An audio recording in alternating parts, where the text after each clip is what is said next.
I know Jesus is real.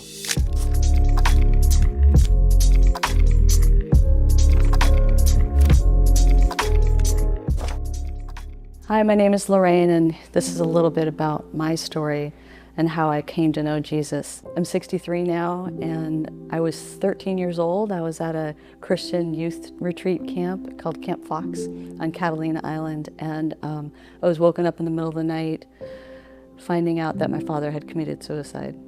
And so instantly I went from having a family to being fatherless. What that did to me was I felt like there must be something wrong with me. I remember after I had my first child, wondering how could anybody do that? Well, I didn't only have one. I ended up had 6 kids that I was raising, and then God brought 2 more to my door that I ended up being a foster parent to. And sorry, I'm gonna cry. Without Abba Father, I could not have found the strength to raise all those kids. When my youngest son turned 18, I thought, ooh, I get a break. But God had another plan, and He brought my grandson to me to raise. Mom and Dad were struggling with their own addictions. It wasn't in my plan to start raising kids all over again. It was in the middle of the pandemic that I just felt excruciatingly lonely, very painful to not have family around.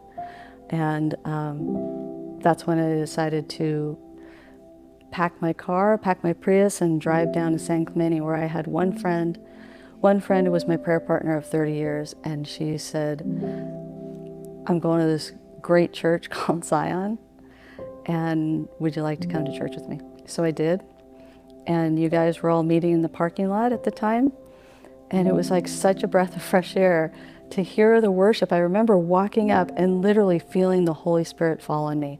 I felt like I was going to fall to my knees. That day, Pastor John just happened to be speaking on the spirit of adoption and starting in a foster initiative at the church. And my heart leapt because I knew I was in the right place at the right time. I'm like, that's me. I need that support, and I'm trying to adopt my grandson. So I went to the foster dinner, and I met Nicole and Alan for the first time. They eventually started a home group, and that home group is still to this day my family.